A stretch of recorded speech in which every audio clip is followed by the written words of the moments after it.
This episode of the Modern Therapist Survival Guide is brought to you by Thrizer. Thrizer is a modern billing platform for private pay therapists. Their platform automatically gets clients reimbursed by their insurance after every session. Just by billing your clients through Thrizer, you can potentially save them hundreds every month with no extra work on your end. The best part is you don't have to give up your rates. They charge a standard 3% processing fee. Listen at the end of the episode for more information on a special offer from Thrizer. You're listening to the Modern Therapist Survival Guide, where therapists live, breathe, and practice as human beings. To support you as a whole person and a therapist, here are your hosts, Curt and Katie Vernoy. Hey, Modern Therapists, we're so excited to offer the opportunity for 1 unit of continuing education for this podcast episode. Once you've listened to this episode, to get CE credit, you just need to go to moderntherapistcommunity.com, register for your free profile, purchase this course, pass the post test, and complete the evaluation. Once that's all completed, you'll get a CE certificate in your profile, or you can download it for your records. For a current list of our CE approvals, check out moderntherapistcommunity.com. Once again, hop over to moderntherapistcommunity.com for 1 CE once you've listened. Woohoo! Welcome back, Modern Therapists. This is the Modern Therapist Survival Guide. I'm Curt with Katie Vernoy, and this is the podcast for therapists where we talk about the things that affect our lives, our practices, our clients. And this is another one of our CE episodes that actually covers our lives, our practices, and our clients. We are diving into the ethics and laws around dual relationships. And, it's interesting. We've talked about dual relationships in the past. It's come up in a number of our episodes. We'll link to some of those in our show notes over at mtsgpodcast.com. We're kind of the opinion here that not all dual relationships are avoidable and not all relationships are bad. Not all dual relationships are bad. Yes. And we will reinforce that throughout today's episode. But when we decided to make this a CE-worthy episode rather than one of our normal award-winning content that happens in between CE episodes. Have you made our award yet, Curt? Because I think we actually have to have an award to call it award-winning. My daughter says that this is the best podcast for therapists that she knows of, and that is award enough for me. All right. How old is she now? 7. All right. So we are the best podcast for therapists from a 7-year-old. So in diving into some of the research to make this CE worthy and looking at dual relationships and a lot that's been written about it over the last 40 plus years, I was kind of glad to be able to take maybe a more in-depth perspective on this. I think from the very beginning of our law and ethics classes, we are warned about dual relationships. We're taught to identify them. I didn't realize just how many people get in trouble for them. And that's something that we're going to dive into here. But as I think we start a lot of our episodes, Katie, how were you first kind of taught about dual relationships as a young and up-and-coming therapist? I think, like most folks, I had an interaction with professors and supervisors or trainee or practicum instructors. And I think the simplicity of the statement was avoid them if possible. And there wasn't a lot of nuance. I think there was also more of a blank slate, psychodynamic, psychoanalytic take on it. So this idea of there being some reason to have a dual relationship didn't really make a lot of sense in the way that I was trained. Subsequent to that, when I was actually working in community mental health, when I was doing a lot of stuff where therapists were also case managers, therapists were also driving clients places, therapists were going camping with their clients because it was a, outdoor event kind of thing. I think I learned a lot more about the boundaries and the ways that we can address some of those things. And so I think over time, I became much more fluid in how I looked at those relationships. And also, and I think, I don't know if we have full-on episodes that talk about this, but there's pieces of them. But I was able to figure out, how do I act as a professional human in different settings? So even though it was potentially a dual relationship, it wasn't actually some of these dual relationships that we're going to talk about today. I think it oftentimes, from my perspective, and certainly correct me if I'm wrong, if I'm wrong, but I think that it's taught so black and white early on, because there's so much liability if a new clinician kind of willy-nilly goes out and has all these dual relationships with their clients, versus, I think, the actual nuance of practice. And so I'm excited to dig in too, because I think that there's a lot more to consider than at least I was initially trained with. And I think that a lot of education for early career therapists tends to focus on the more safe side when it comes Yes. to things like this, because as we're going to dive into throughout this episode here today, a lot of what we're going to get into is nuance and Yes. a lot of contextual considerations that is very hard to teach people without starting to face some of these issues themselves. Yes. It's very easy to make some very clear lines as far as things like, don't have dual relationships by having sex with your clients. Yes. And in some of the classes that I've taught, and even here in 2022, when I've taught my law and ethics classes, some of the discussion that comes up is like, there seems to be a lot written in history about not sleeping with your clients, and that just seems like such a no-brainer sort of thing. But what it does is it misses just kind of how groundbreaking that kind of a transformation was within our ethics code when it came out in the 70s and 80s, as far as, you know what, we should really delineate that sleeping with your clients is universally a bad idea. Yeah. Well, I think before that, it seemed like it was kind of the whole free love. It could be therapeutic. It's there was lots of things that were happening in the therapy space that at this point, I don't think most of us are really keen on. So it is really easy to set some very clear, like, these kinds of dual relationships are bad. And that's how we teach those ones. Then we get into a whole host of words like exploitation and words like beneficial and predatory and other ideas around what makes some kinds of dual relationships bad, what makes some good, what makes some beneficial to a client, and what makes some kind of confusing. And I think that it really helps to look at that there are multiple types of dual relationships. This is outlined in a 1997 article in the Journal of Counselor Education and Supervision called Classification of Dual Relationships in the Helping Professions by Pearson and Piazza. And they outlined that there are different kinds of dual relationships. The first is circumstantial multiple relationships. And these are ones that occur out of pure coincidence. Examples would be like going to a store to return an item, and the only cashier that's available is your client. These are people who are just out and about, and you happen to bump into each other. Okay. This is one that definitely falls under that. Not all dual relationships are going to be unavoidable. Sure. I mean, if you live in a city where where your clients live, there are going to be times that you're going to end up in the same place. Right. And the recommendation in this article of dealing with such situations is have an open discussion with the client about, these roles, not necessarily in the store that they're working in at that time, but go ahead and just openly talk about it as soon as reasonably possible and privately done. Well, and I think what I've experienced is if I have a client that is talking about working in customer service, or who frequents a place that I know that I have I can't avoid going, for example, I'll have that conversation ahead of time around, this is what happens if we see each other out in public, talk about confidentiality, talk about how to address it if they would like to. You can claim me as your therapist. You certainly don't have to claim me as your therapist. You don't even have to know me.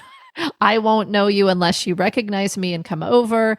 I will play along with kind of however you characterize this, and this is kind of how we deal with those things. And then if we see each other, let's talk about it afterwards if there's any weirdness, or even if there's not weirdness, just to make sure that there isn't. And I've had conversations afterwards that processed what that was like, and usually it was weirder for me than the client. And I think that this is stuff that gets taught in all, Absolutely. graduate program classes, and, hang on with us. We are going to get into deeper stuff in this, but covering all of our bases here. So deep. And so the next kind of dual relationship that they identify is structured multiple professional roles. And this can be where you have different professional roles with a client, or if we're broadening out within our ethics codes and talking about the multiple professional relationships that we have, can be with supervisees as well. Sure. And this can be something where, working in an agency, a therapist who has worked with a client gets a promotion to now being a supervisor of a caseload, where the fundamental professional roles has shifted.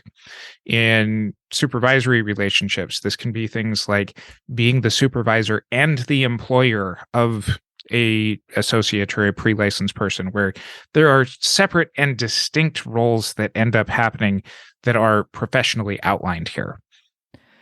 Okay. The question I have around that is, I know in a lot of agencies, and I had this happen frequently. I became one of my friends' supervisors because we were colleagues, we were friends, and then I moved into that supervisory role. That's not quite a dual professional role. It's just two different roles.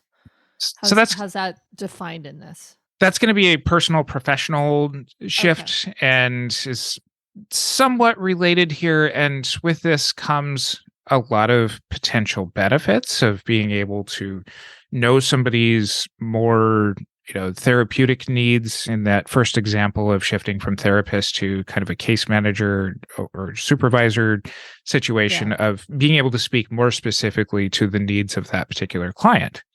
Sure.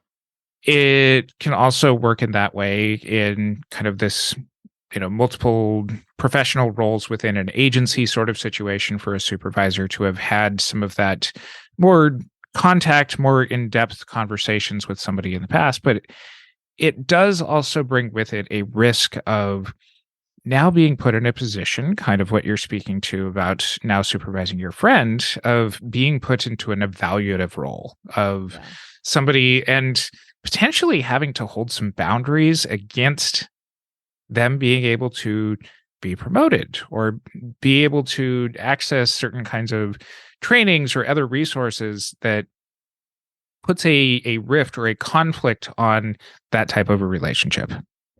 Another relationship that falls in this is one that probably isn't as common in non-agency settings, but I was working in the Welfare to Work program, and so there were some relationships where I was therapist and case manager, or I was therapist and kind of employment coach, or when I moved up, I was therapist, former therapist and employer.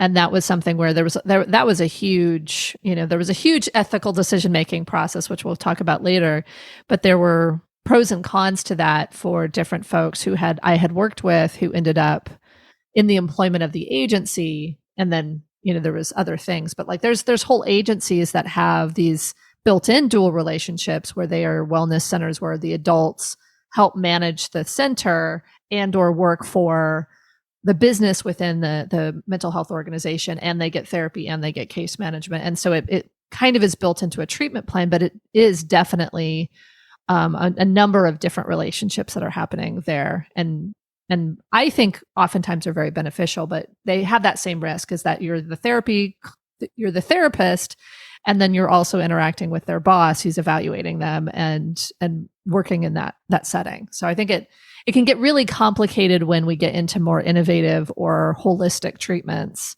when we're looking at, especially from the client perspective. All of our ethics codes guide us into knowing situations where that conflict, that role conflict, ends up pointing to where it impairs the judgment of being able to hold those separate roles and be able to do that professionally. Yeah. Now, part of the recommendations from Pearson and Piazza here is once again, have open conversations about some of these different roles as they may come up, and to be able to have a very open and adult kind of thought process made together. In my practice, sometimes where I end up having this is I'll have pre-licensees who say, I really want to be able to do this kind of a thing. And I'll say, as your supervisor, here's how I see this. As your employer, here's how I see this differently. As a mentor, here's how I see this also being a different hat and a different viewpoint on this. That makes sense. I think the more conversations and openness you have about it, the better. So because I know we're kind of talking over the place. So the different types so far are multiple circumstantial, and there's the multiple structured professional. Did I miss one, or are we just two in? That's where we're at now. Okay. What's the next one? Shifts in professional roles. And this can happen within an organizational structure. This is where the friendship now being into a boss. Yes, exactly. Got it. And I think that a lot of therapists who are nice with each other in these kinds of situations believe that your everlasting Care Bear type friendship is going to help you to just never have any problems that arise in these situations. And if you just hold hands and have whatever is tattooed on your belly shine up towards the sky, will absolve everything. Yes. And that's not true. We know that. I think it is a very hard transition to go from colleague to supervisor. And I've actually had situations where the roles flipped, where my supervisor became my supervisee. It can get very complicated, and that requires, in the same regard, that requires a lot of discussion and conversation around how you manage those pieces. I like the different hats that you talk about. Like, as your friend, this is what I'm saying. As your former supervisee, this is what I'm going to tell you about your supervision style. And as your supervisor, this is what I need you to do. And so the risks that come into this is kind of an avoidance of any sort of conflict sort of thing. And that can lead to inadequate supervision. It can lead to power struggles. And the recommendations from this article is, until both people are used to the new relationship and how that new relationship happens, that there should be some sort of outside neutral third party that helps to facilitate the role in the meantime. That open conversations about it in Care Bear worlds is going to be great. In real world sort of situations, that's one piece of it, but helping to remain objective by having an outside neutral third party is kind of the best way to help facilitate that. I think that makes a lot of sense. I think we can believe that we're very objective and that we can see situations very neutrally. I think that's not always the case, and having that additional oversight and kind of this objective third party makes a lot of sense. Moving on, the next one is personal and professional role conflicts. And this is where dual relationships have a pre-existing professional relationship that is followed by a personal relationship. Becoming friends with your clients. Yes. And these don't necessarily just mean sexual relationships. This could be things like engaging in a hobby or an activity that, now that your professional relationship has ended, you've both identified, hey, we have this common interest in participating in Care Bear conventions, and or more realistically, things like a pastime such as being a part of like a running group or a cycling group or something like that. Or you show up to the same events. Exactly. Much less like train together. Right. Yeah. These things aren't necessarily always coerced or forced, but they have the potential to be. Yeah. If it's coerced, it is bad. If it's not coerced, then we really have to look at what our ethics guidelines tell us as far as, is this something to be avoided? How beneficial it is? And part of the decision making that we're going to talk about later in the episode here is, how do we determine just how beneficial or how non-beneficial that this could be to a client to see us in this shifting role, because once this role is shift, if there's ever a need to go back to the professional relationship, that has fundamentally shifted how the two of you can work together. And I think this is another one that's pretty common discussion in grad school, which is like, do you become friends with your clients 2 years after they're done, or whatever, the local legal and ethical codes have to say about it. And I think by and large, I've heard most folks say they just don't do it typically because a client is always your client. Like you always want to have that opportunity for them to go back. I'm going to give that a yes, but this comes from the bias of coming from a large urban area, whereas some of the more rural therapists out there might not have either the professional capability to have a bunch of other people to refer to. Some of that's going away with the telehealth and being able to have more providers reach more areas. Sure. But those rural therapists also may have less opportunities to engage in their own just personal interests in town. If you're working in a small town of, let's say, 1,500 people, you're only going to have, the grocery store to go to or the community activity to go to that ends up being just something where it's a lot more nuanced than it is straightforward. And so I think to wrap that point up, I think it's something where being able to identify, does this move from a professional to personal? Is it worth it? And if this client were to need therapy again, could there be a resource, or could you effectively move back into that other role and dismiss this personal, right? Like that, it seems like there's nuance, but I think a lot of folks just say, if you've been my client, I'm not going to engage in stuff with you. But as you said very eloquently, if you're in a small space, a small town, small community, that just may not be possible for you to live your life and be able to be a therapist. The last type of multiple relationship, dual relationship that is outlined here by Pearson and Piazza is the predatory professional. And they define this as when professionals exploit the relationship to meet personal needs rather than client needs.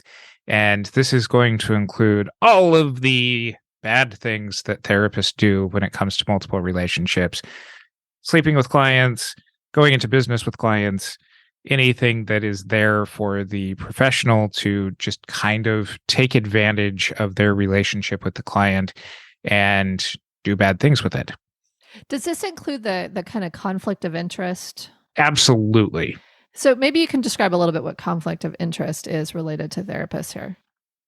This is where that logical reasoning ends up going into, I'm going to put my needs onto my client, but they're really my needs and I'm taking advantage of that situation. So I'm recommending a client do a particular thing, buy a certain product because it benefits me, but I'm also going to convolute some sort of reason that it benefits them as well.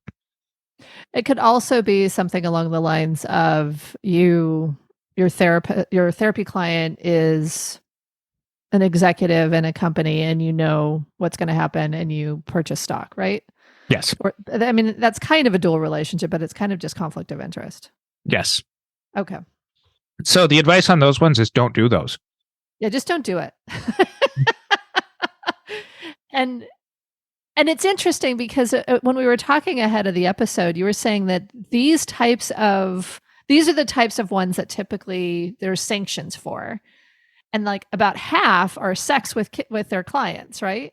Well, I think that there's that, but I also want to point out that even within what we're doing here, we're just still defining what types of dual relationships are. And I think that this helps us to go through some of our process as far as why some dual relationships are okay and why some aren't.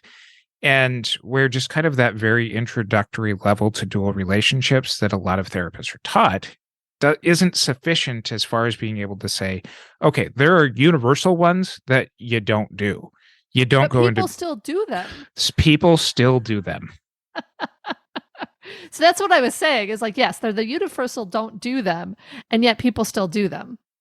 Yes. So do we know how they go down that rabbit hole? Are we going to talk about that today?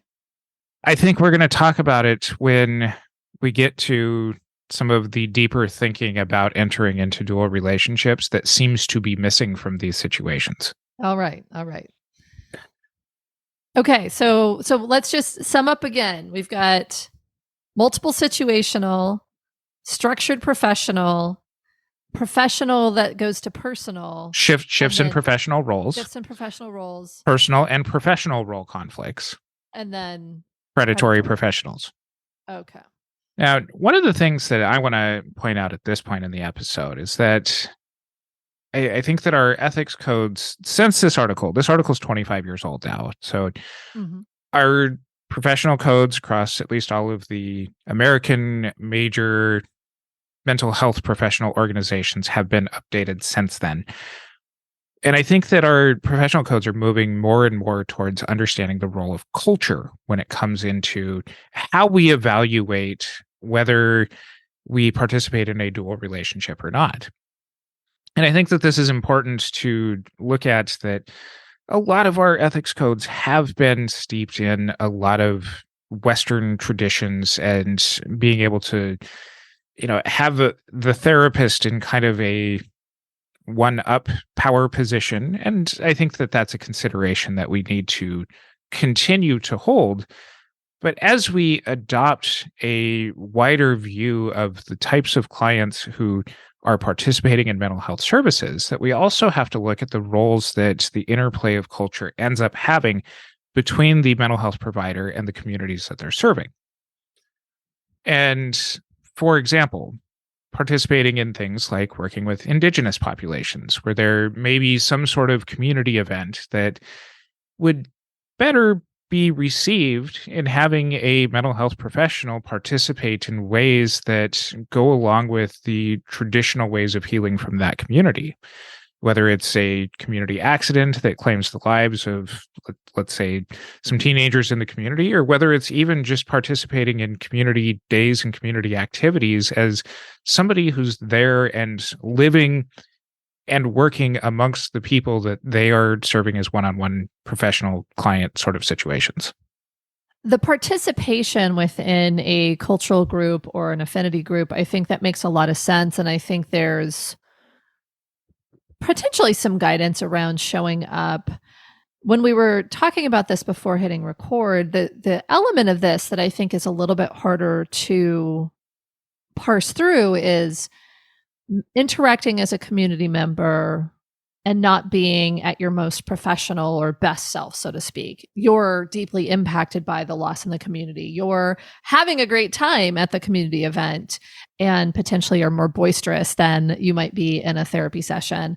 I think there are definitely ways to address that. And I don't think that those things are necessarily avoidable or bad, but I think it is worth considering that in some ways, if you're behaving within your role as a mental health professional in your community, that you may show up differently than you would as another community member.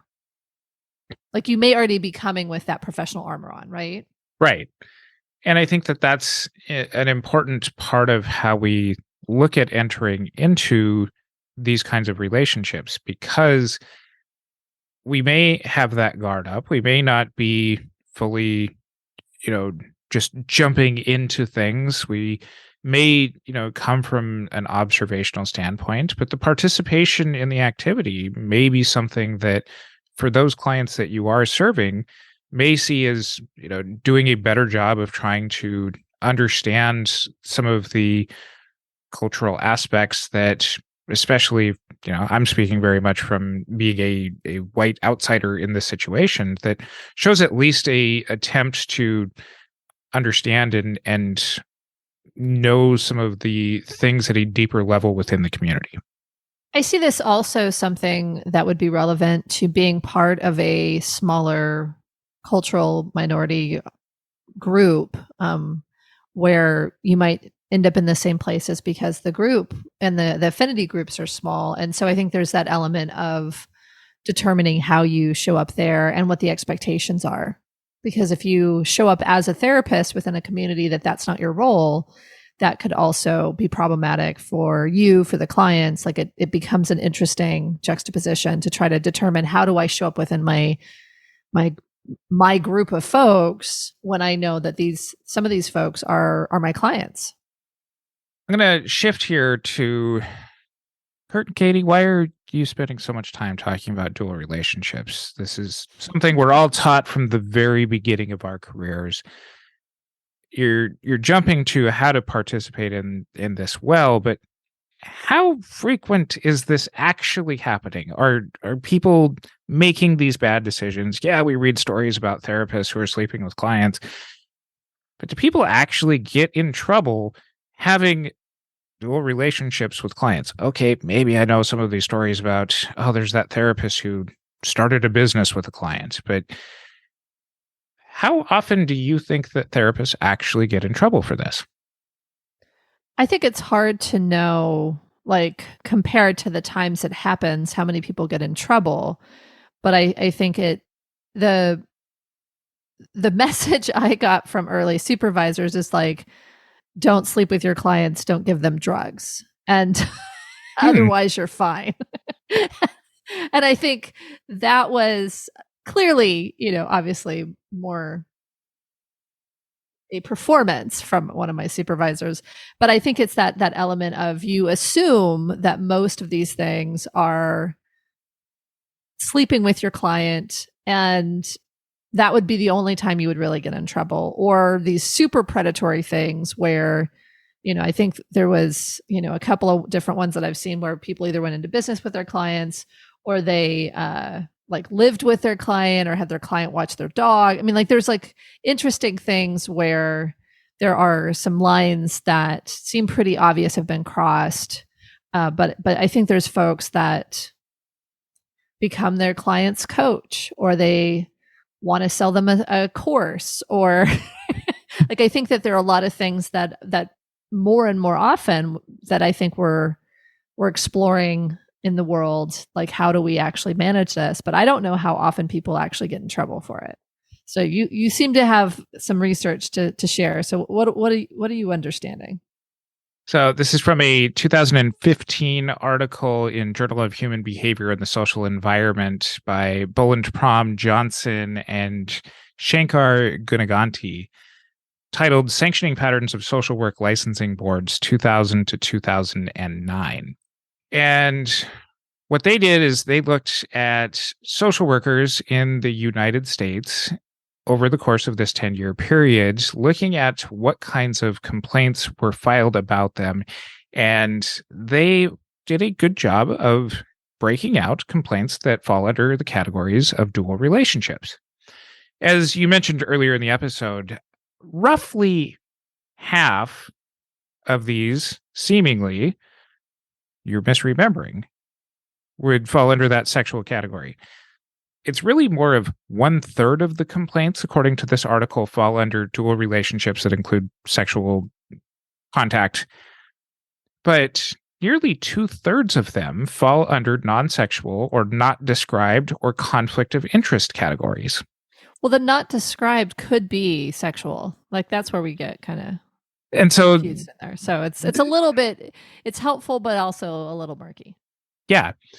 And one of the things that they posit in this article is where these dual relationship complaints may end up happening. That theoretically, and one of the things that we seem to be talking about here, and as seems to be talked about in any lengthy dual relationship sort of conversation, ends up being that we would expect that more of these dual relationship boundary violations would occur in small or rural communities, when in fact the evidence seems to suggest just the opposite, that more of the dual relationship type things are going to be seen in more suburban and urban areas, whereas the rural therapists, or rural social workers in this case, seem to have more complaints about providing poor quality therapy or incompetent therapy. So coming back to and positing on some of the whys of these situations. Sure. Why are people engaging in dual relationships that end up in complaints? I that is a good question. that I posited earlier. Do we have something, or are we going to just do some conjecture? So from this article, they say that some of this seems to be based on what the licensing boards seem to be wanting to tell the licensees within their jurisdiction, that it's not kind of an evenly distributed, every state has about this percentage of these kinds of complaints, that some states tend to take a larger focus on dual relationship type things. Other states might shy away from it and leave dual relationship complaints more up to ethics boards rather than the licensing boards themselves. So some of this seems to be within the priority of what the governing bodies end up doing. Well, that's about people getting caught, though. Sure. And amongst the research that we're looking at is that most of the complaints about dual relationships come not during the therapeutic relationship, but once the personal relationships and the professional relationships are over, which suggests that there's people who have successful dual relationships with people. Editor's note here. We're not encouraging you to go out and seek dual relationships with your clients. But this would suggest that people who are happily engaged in dual relationships that seem to follow ethical guidelines don't make complaints, and therapists don't get in trouble for them. Sure. And I think there's this element of stepping across into a gray area even, but certainly into these areas of very predatory relationships, self-serving relationships, ones that are clearly outlined like sexual relationships where you absolutely cannot do that. I think those things, oftentimes there is a conspiratorial element of it if the client knows, hey, we're stepping across the line. Or there is a very manipulative element if the therapist is framing it as this is good for you. And so once there's a rupture, or an end to the relationship, and you start talking about, oh, my therapist did this, and people are like, what? I think it's that element of now I've been wronged by my therapist, and let me go and tell the world that they did this thing. That's my impression of it anyway. And this is backed up in some other articles as well, looking at trends in ethical complaints leading to professional counseling, licensing boards, disciplinary actions by Wilkinson, Smith, and Wimberly. This is from the American Counseling Association, Journal of Counseling and Development, 2019, that these seem to be amongst the most common complaints that are filed with liability claims, and specifically sexual relationships as being one of the most common and costly types of violations.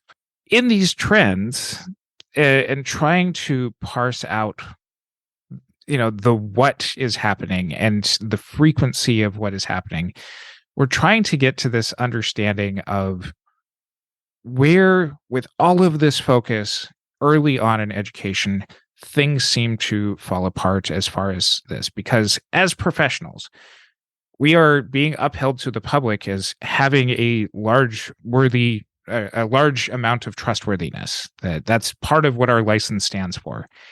And if amongst the things that we end up doing is taking people's trust, and especially within the very intimate relationships that already is psychotherapy or is counseling or is social work, and blending that, more and more boundary violations, more and more personal disclosures that aren't for the benefit of the client, that end up to kind of make things seem more like friendships, can be looked at in anything from, just kind of making therapy last forever because clients are feeling obligated due to the closer bond that you're feeling with the therapist, to some of the more egregious acts that we've talked about as far as business and sleeping with clients and that kind of stuff. Well, to me, it seems like there's this element of being able to justify to yourself as a therapist, and this is whether you know it's wrong and you're doing it anyway because it feels right, or if you truly have kind of self-manipulated into this is in the best interest of the client. right? Or this is the only way I can practice. I have to sell all my goods and services to my clients because they have to, that's the only way I can sustain a business, and they need me as a therapist, so I'm going to sell them everything and make as much money as possible, right? Like, I think there's kind of intellectualization. I think there's manipulation. I think there's self manipulation. But I think that piece that really it comes down to is that there's not a thoughtful process. There's not an examination of bias, and there's not a real decision making that happens. It seems like it's this slippery slope that can happen where boundaries are crossed, disclosures happen, and things move along in this direction. Whether it seems predatory and therapist driven or just circumstantial, I think it's something where the therapist is responsible in the situation and needs to figure it out. And I think that that's part of what you're speaking to here is I don't know people who go through graduate school, a couple of 1,000 hours of supervised training, licensing tests with the intention of going out and being predatory. Yeah. I don't think that there's people who are like, I'm a No. predatory therapist. I think that there's people At least not a lot of them, right? I would hope so. I would hope that would be screened out and all this huge process that we go through. And maybe within a part of this is really just kind of that convoluted thinking that ends up leading people down that path. In a 2018 article in the Journal of Social Work called Exploring Self-Reflection and Dual Relationship Decision-Making by Brownlee et al. And they cite a bunch of the same research as far as just how often these dual relationships, including non-sexual dual relationships, end up leading to complaints. And this is, also exploring rural versus urban areas. It gets into, how our ethics codes at the time of publication kind of looked at things, and also looking at where the responsibilities end up being as far as how the therapists evaluate this. And the big takeaway in this article is that a lot of therapists go through more of an intuitive process as far as trying to look at what a dual relationship, what an okay dual relationship to engage in is, rather than going through a formal decision-making process. And this leads to all sorts of vulnerabilities as far as biases and not really thinking about the possible consequences of engaging in a relationship like this with your clients. So I think the strongest thing for us to do now is to really jump into this ethical decision-making process. I think it makes sense to talk through how it works, and then maybe even, if we have time, walk through a tricky situation where potentially a lot of our therapists might be trying to make these decisions of themselves. And just talking to the depth of this, in this article, they cite that fewer than 20%, or approximately 20% of participants in their study used any formal decision-making model. This is my words now. Despite all of the ethics codes saying, use a decision-making model. Well, you're an ethics nerd, though. Like you love thinking about this stuff. I think a lot of therapists believe that they are good people and they're going to make good decisions, and they don't necessarily believe, oh, I've got to go through this process in this formal way, or they may not have the tools to do so. And that is one of the calls to action as far as any other ethics professors of really reinforcing the importance of using a ethical decision-making model, because that is what the licensing boards and the ethics committees want you to do. Is if you go through a good model, and even if you end up with slightly the wrong answer, if you've put good thought into it, it at least formalizes the process and gives people an insight into how you're thinking about things. But instead, and as cited in this article, the people who are most at risk of making these kinds of mistakes, and they're looking mostly at social workers here, are therapists in their 40s. And this seems to be developmentally a time when people have been practicing for long enough to quote unquote know what the rules are, but not necessarily have had either the clinical experiences or kind of those one in a million type sort of situations where they're accustomed to regularly going back to a formal process of deciding what their actions should and could be and what the effects of those actions will be. My assumption too is that they're not in supervision, so there's no oversight. And there's also, depending on how long they've been in the practice, they may be burned out. They may be, kind of have had so many kind of gray area situations that went okay that they are more likely to tell themselves like, what's the worst thing that could happen? Mhm. Like this. I haven't seen anybody get in trouble for this yet. Sure. Let's see if I can get in trouble. No. But as far as an ethical decision-making process, I think we've talked about this before, but what's the one that you like to use, and let's dig into that one. So the model that I like to use is called steps in ethical decision making. And it's just that straightforward. It's been a part of Kenneth Pope and Melba Vasquez's books for quite a while. The one that it's been most recently in is the one that I use in my law and ethics classes. It's called Ethics in Psychotherapy and Counseling, a Practical Guide. This is the 6th edition with Pope, Vasquez, Chavez, Duenas, and Adams.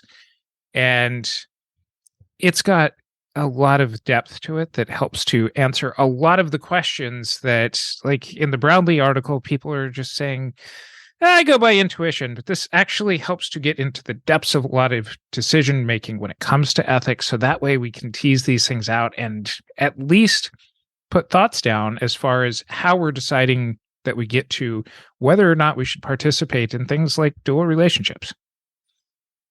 That makes sense. So it's a 17-step process, though. Like, this is intense. Us ethics people don't want this to be taken lightly. And so I guess so. The reason that it's 17 steps is because 16 steps wasn't enough. Okay. So you're the ethics nerd. Did you want to walk me through this? Should we try to do something here? So the first part of this process is state the question, dilemma, or concern as clearly as possible. So I'm going to go with one that I've actually done a lot of because I have a very particular specialty. I work with executives and folks who are in leadership roles in their careers, and not everybody does. So I oftentimes will have clients refer friends or colleagues to me, and I have to decide, do I want to take that client or not? And so if we want to get specific, let me think here. So I have a longstanding client who is an executive, works in a trusted profession, and he wants to refer his friend who also is in the same profession and who is struggling with similar things. Do I take this new client who is a friend of the client that I am currently seeing? That is the question. Okay, so the second step of the process is anticipate who will be affected by the decision. So my ongoing client, I think he might be affected because he and I have a very strong relationship, and this is someone that I've not heard about, but obviously someone he cares about in some way and is someone who is in his life. And so this is a close friend. This is someone who he talks to periodically, not every day. And so sharing a therapist is something that would impact him. The new referral would also be impacted because they would have a situation where their friend they wouldn't know whether or not their friend had talked about them or not, and would be already starting out in a place of sharing me as their therapist. I would certainly be affected because I would get income from a new client, and referrals are often really good matches, especially by clients who know me well and think that my style would fit for their friends. I like that you're adding yourself into who's affected here. I think that that's sometimes a step that gets overlooked in some of these decisions. Well, thank you. I try to be very ethical, Curt. Step 3 is figure out who, if anyone, is the client. So in this situation, the client, my ongoing client is the client, and this referral could be the client, but that is not yet set. And so I guess just the referring client is the current client right now. Okay. Assess whether our areas of competence and of missing knowledge, skills, experience, or expertise are a good fit for this situation. So this is where I always get kind of stuck.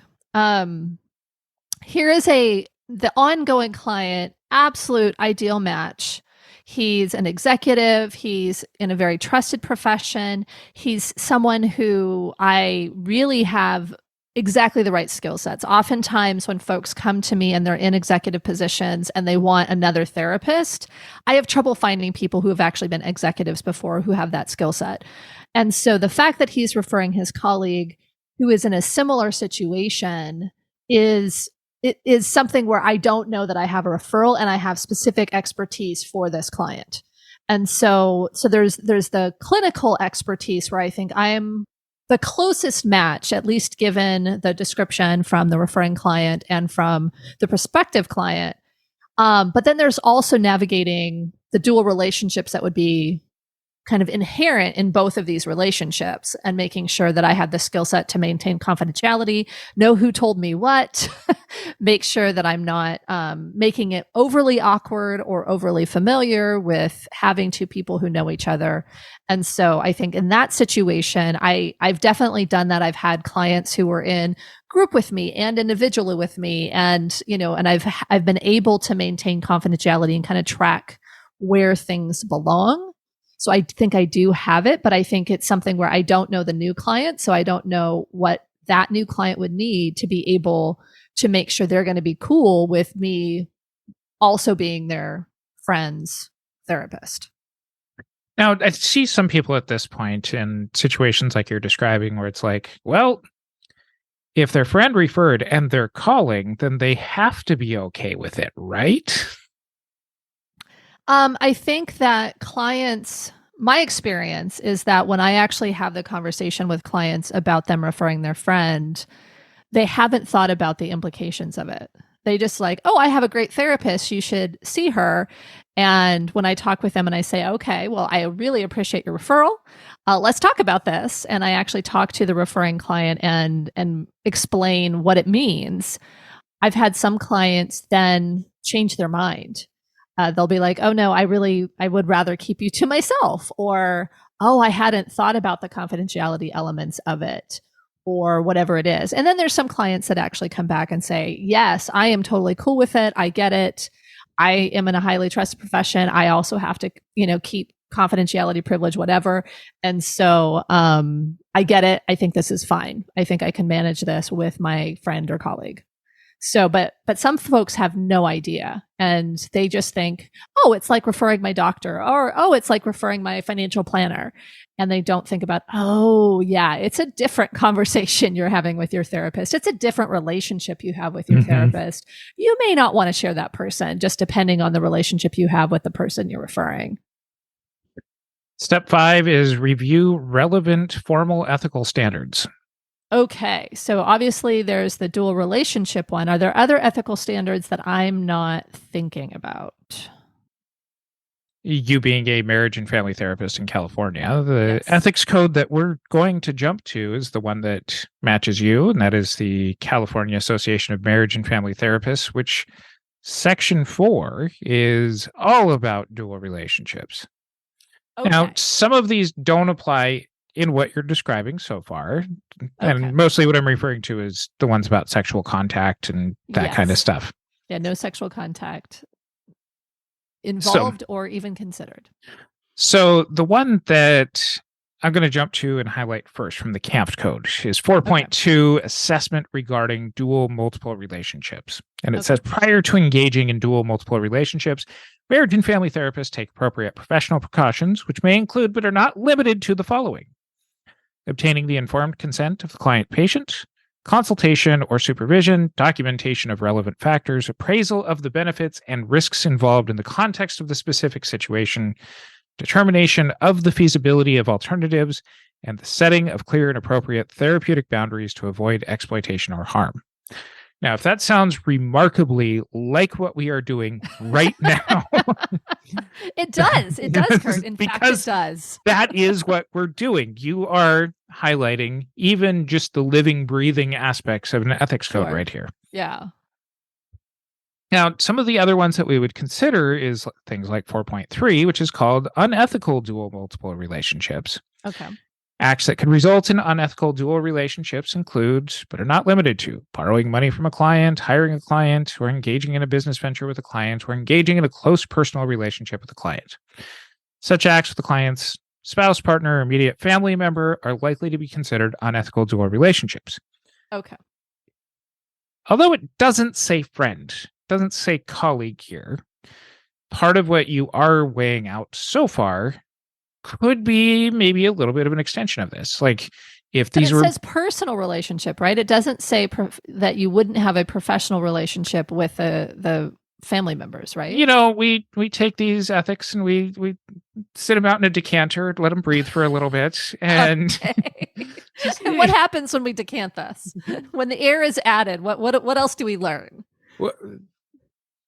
We don't just take these literally. We take them in the spirit of them. But what you are describing is that even in this relationship between the existing client and the potential client here, nothing sounds like it is such a close relationship that taking on somebody very, very close ends up being something where we would need to immediately refer out. This isn't things like siblings. This isn't thing like seeing a husband and a wife as individual clients separately. What you're describing is some distance here. Sure. But I mean, I know therapists who do choose to see siblings or do choose to see husbands and wives separately in addition to couples counseling. Are you saying? And I would hope that they go through this 17-step process in order to justify that. Okay.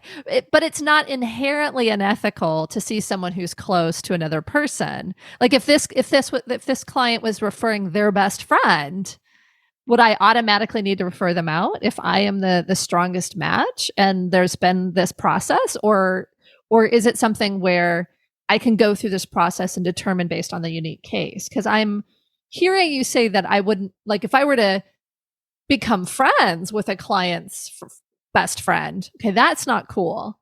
But having a therapeutic relationship with them, you're saying that's pretty dicey? Is that what you're telling me from this ethics code? I'm telling you, go through a 17-step process. All right. So if I say right now, like these folks are friends and colleagues, so they have dual relationships. They work together and they are friends, but they are not close friends. Then we're okay on that one because we're going through the 17-stage process and I'm not going to be friends with either one of these folks. Right. So it sounds like you're operating okay here. So once we look at the ethical standards, then we go to reviewing any relevant legal standards. Okay. So what are relevant legal standards here? I don't know that there are any about seeing two people as clients who know each other. Okay. One thing that I'm thinking about that I did not mention before, but when we started talking about legal stuff, I wanted to mention. So in this hypothetical case, my client, who I've been seeing forever, is on a sliding scale. And so the new client, I would offer them full fee and potentially a sliding scale if that was appropriate. But I don't know, like there's that thing where they may be paying different amounts. What do you think about that? Well, that shoves us right back into reviewing relevant ethical standards. Oh, okay. I figured that was legal, not ethical. So what are the ethical standards on that one? Camp 4.7, still in this dual relationship sort of thing, talks about exploitation. Marriage and family therapists do not use their professional relationships with clients to further their own interests and do not exert undue influence on patients. Okay. So this is probably the closest one. It doesn't necessarily have the exact verbiage towards what you're talking about here. It's a looser, kind of connection that now that we're bringing money in, is this going to affect the new client in a way where if they're talking about how much your fees are, that they're going to feel exploited? That is a very good question. I think in my conversations with my therapy clients who are on a sliding scale, I do make it clear this is my full fee and you're on a sliding scale. And periodically, I have them review for ability to pay. So they recognize that they are in that structure of ability to pay. And when they can pay full fee, I expect them and I check in with them to go up to full fee. If they need a sliding scale, I expect them to tell me. I think the challenge is with newer clients, I really don't have sliding scale spots anymore. I just don't take a lot of clients on sliding scale. And so in this situation, however, if this is someone who I felt was a very good match, that I was the best match, and there's this, kind of pre-vetting by this other client because they know how I work and they think that I would be a good match too, apparently, I can at times open up a sliding scale spot, but I don't know if that gets into weirdness because I've kind of closed that section, and to reopen it suggests that I might be exploiting other clients, right? Like that I didn't offer sliding scale to. So this is where it gets a little bit complicated. I mean, I could just offer them the same fee that the client's paying, but that doesn't go along with the rest of my money structure. Is this just making it too complicated here? So you are now, and this is part of that deeper thinking that goes along with this, is it's better to get into your head and start talking about these things now rather than 5 or 6 sessions deep when your clients show up and are like, yo, what gives? Yeah. So if I stick with my structure, my current clients who are on a sliding scale know my full fee and know that they're on a sliding scale. And I go with the current structure and I talk to the new client and I say, this is my full fee. And they say, oh, I was hoping for a sliding scale. And then I do the sliding scale. Does that resolve this particular issue, or does it create another, it creates another issue? It's because I'm not doing a sliding scale for other folks. I mean, what would you recommend in this situation? Because if I decide to take on this client, this theoretical client, how do I address this disparity in pay piece? And it may not even be a disparity. I mean, it could be that they are, end up in the exact same spot, but I'm just not sure. So still looking at the CAMPS code here, 12.3 is disclosure of fees. Prior to the commencement of treatment, marriage and family therapists disclose their fees and the basis upon which they are computed, including but not limited to charges for canceled or missed appointments and any interest to be charged on unpaid balances, and give reasonable notice of any changes in fees or other charges. So this does not say that you have to have the same fee for every client. Okay. And what you are describing in how you're bringing this up to your clients seems to fully fall within doing this the correct way. You're wrestling with the potential conflict that may come up with each of these clients individually, or one or the other of these clients, if this seems to be applied differently between the two of them. Sure. So my thought process is, if I do choose to take this client, I would approach it as my current fee for new clients is, which is correct. And if they come back and say, oh, well, my friend referred me and they are paying Y, is that possible? Then the client and I can have that conversation directly. If they say, sure, great, and no problem, then they've already agreed that they're paying the current fee and they don't have an expectation to be paid the same as their friend who's been around for 5 years or whatever it is, right? So I think as long as I make it clear and I'm above board with it, I think I'm okay in that regard. Mm-hmm. So that gets us through ethical standards. We don't have legal standards on this anyway, at least unless it's in professional conduct, right? Isn't that one of the ones you said that the professional conduct is kind of most licensing boards catch-all for like, hey, we never wrote something that specifically identifies what you're doing is wrong. but And it so, falls under this. so I've probably covered most of that. Okay. Step 7 is review the relevant research and theory.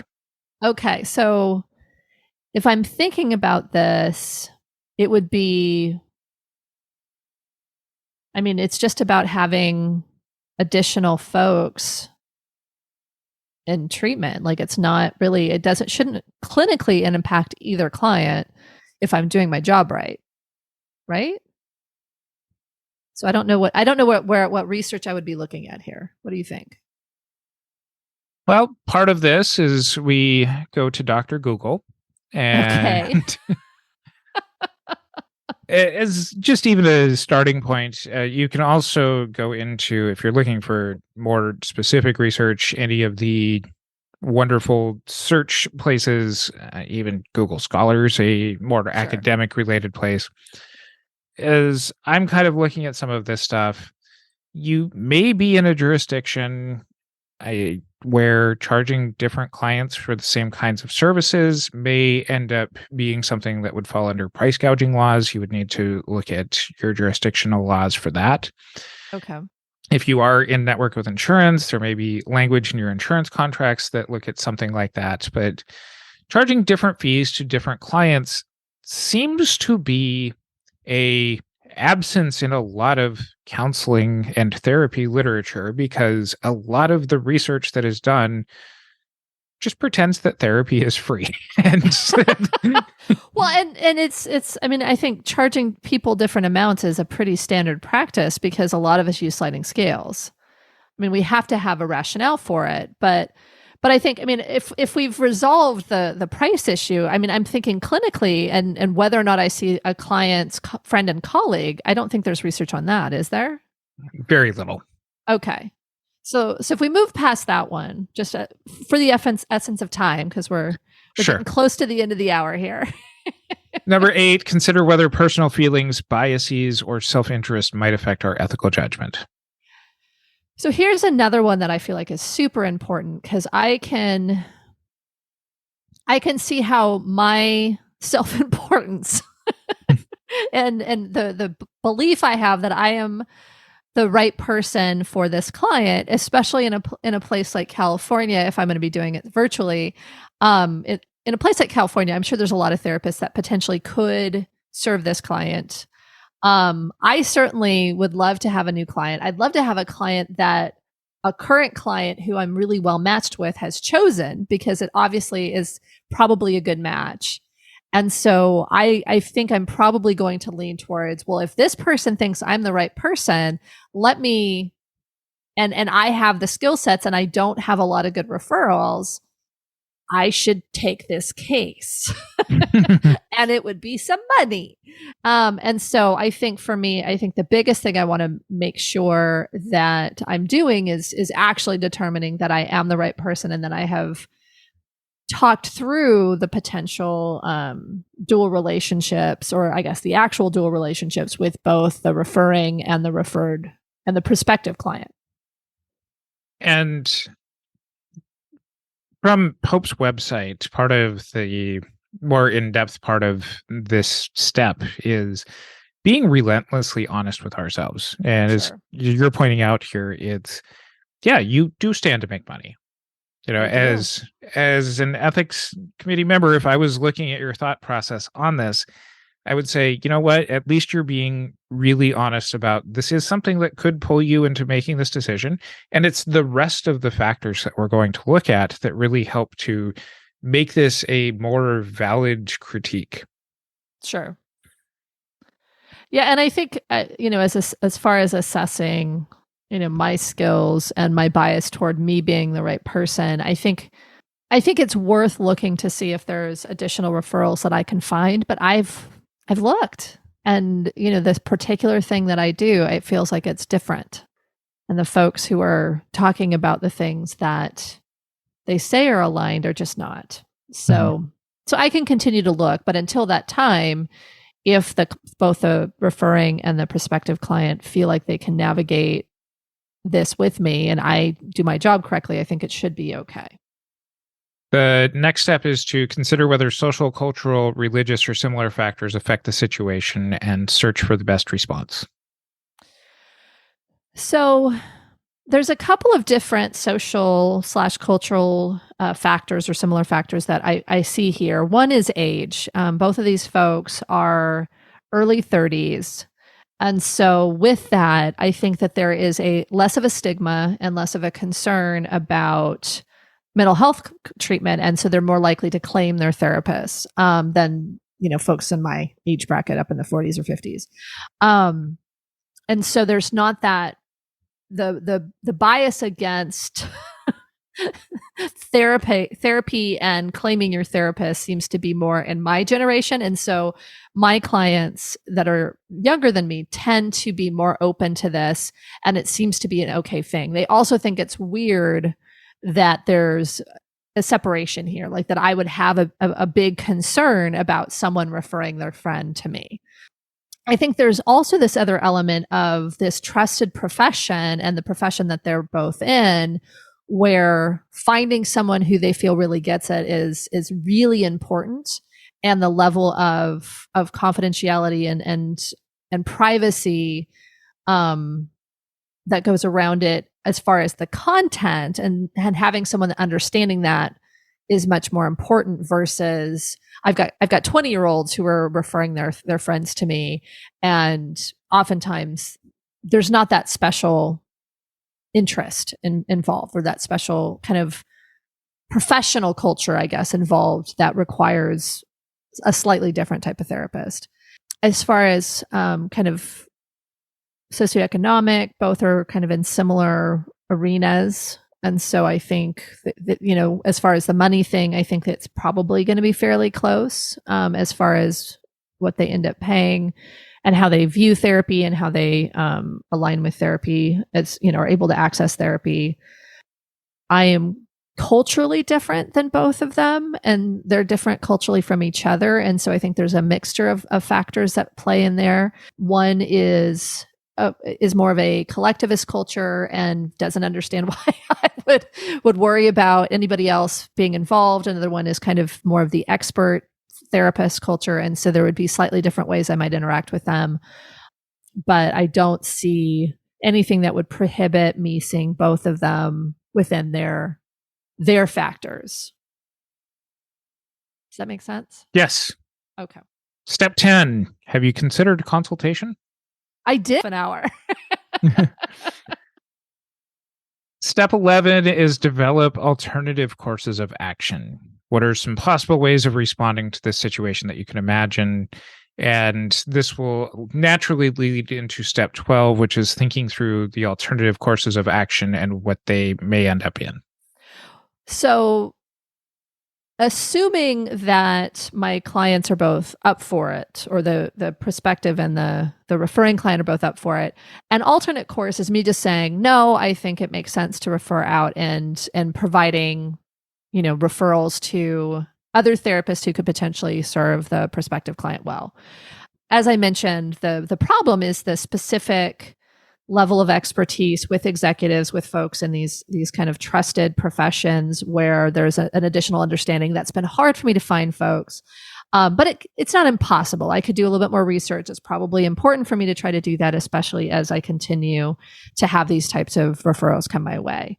But right now, I don't feel like I have good alternative therapists to offer.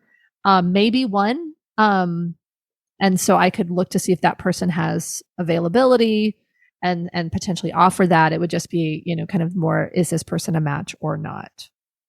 Step 13 is try to adopt the perspective of each person who will be affected. So the referring client, given what I know about him, he will most likely feel very relieved that I'm on the case. And he potentially will need some guidance to not try to talk about it. And so I would want to make sure I was talking about very clearly about the boundaries and how I would be interacting with both of them. And so he would feel confident I'm on the case. Not that I would confirm that, but he would probably know that from his colleague, friend. And that his and my relationship would not shift, and we would not be focusing attention on this colleague and friend.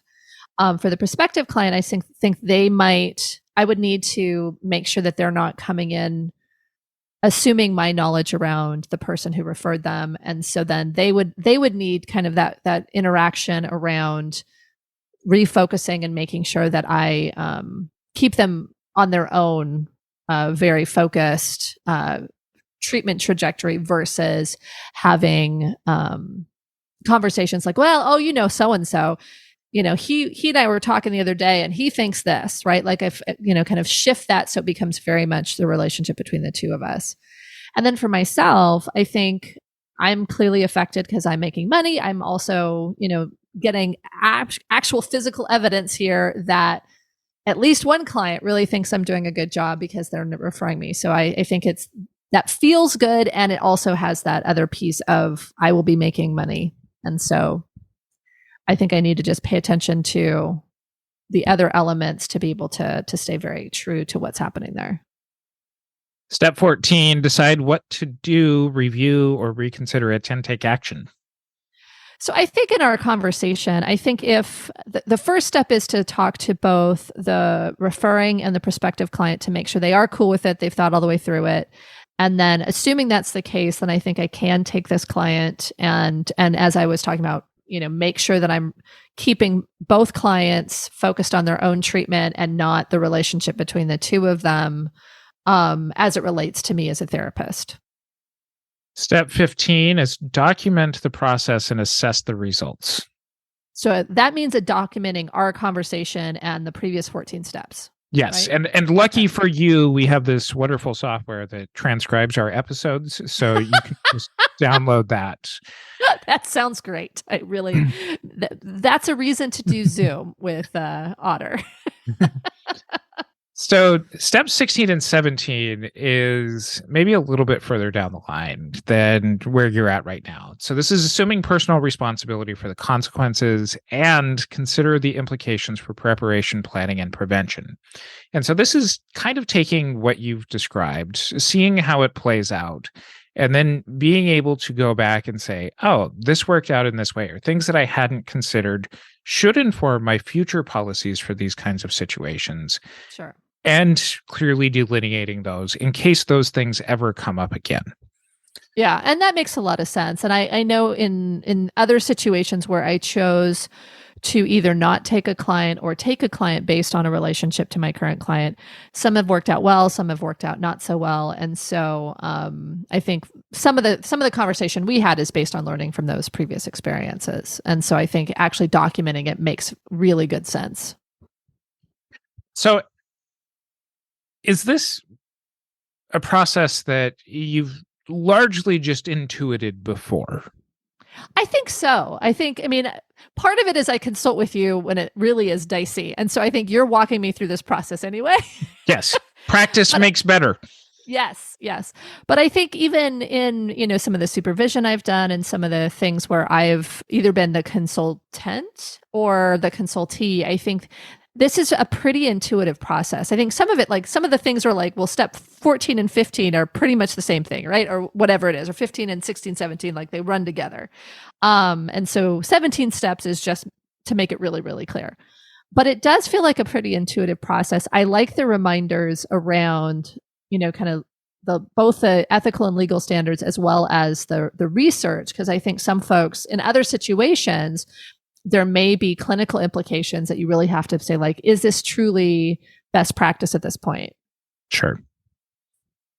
So we would love to hear your feedback on this process. We're going to include some references for this whole thing over in our show notes at mtsgpodcast.com. And I know that going through a process like this does seem lengthy, but it is something that helps us on kind of these fringe type cases that helps us to better be able to make good ethical decisions. And especially in the context of this episode, especially when it comes around things like dual relationships. So we'd love to hear your thoughts on it. Give us a 17-step feedback. You can do that on our social media. You can Join our Facebook group, the Modern Therapist Group. If you want to find other ways to support us, you please consider becoming a patron and seeing some of the outtakes and other things that we do for our patron members and some of the other cool resources that we give them. Or consider supporting us through buying us coffee, or just send us buckets of money. And is this exploitative? Should we check the ethics code on this bird? And until next time, I'm Curt Widhelm with Katie Vernoy. Thanks again to our sponsor, Thrizer. Thrizer is a new billing platform for therapists that was built on the belief that therapy should be accessible and clinicians should earn what they are worth. Every time you bill a client through Thrizer, an insurance claim is automatically generated and sent directly to the client's insurance. From there, Thrizer provides concierge support to ensure clients get their reimbursement quickly and directly into their bank account. By eliminating reimbursement by check, confusion around benefits, and obscurity with reimbursement status, they allow your clients to focus on what actually matters rather than worrying about their money. It is very quick and easy to get set up, and it works great with EHR systems. Their team is super helpful and responsive, and the founder is actually a longtime therapy client who grew frustrated with his reimbursement times. Thrizer lets you become more accessible while remaining in complete control of your practice. Better experience for your clients during therapy means higher retention. Money won't be the reason they quit on therapy. Sign up using bit.ly/modern therapists and use the code modern therapist if you want to test Thrizer completely risk-free. You will get 1 month of no payment processing fees, meaning you earn 100% of your cash rate during that time. Once again, sign up at bit.ly/modern therapists and use the code modern therapist if you want to test Thrizer completely risk-free. Just a quick reminder, if you'd like 1 unit of continuing education for listening to this episode, go to moderntherapistcommunity.com. Purchase this course and pass the post-test. A CE certificate will appear in your profile once you've successfully completed the steps. Once again, that's moderntherapistcommunity.com. Thank you for listening to the Modern Therapist Survival Guide. Learn more about who we are and what we do at mtsgpodcast.com. You can also join us on Facebook and Twitter. And please don't forget to subscribe so you don't miss any of our episodes.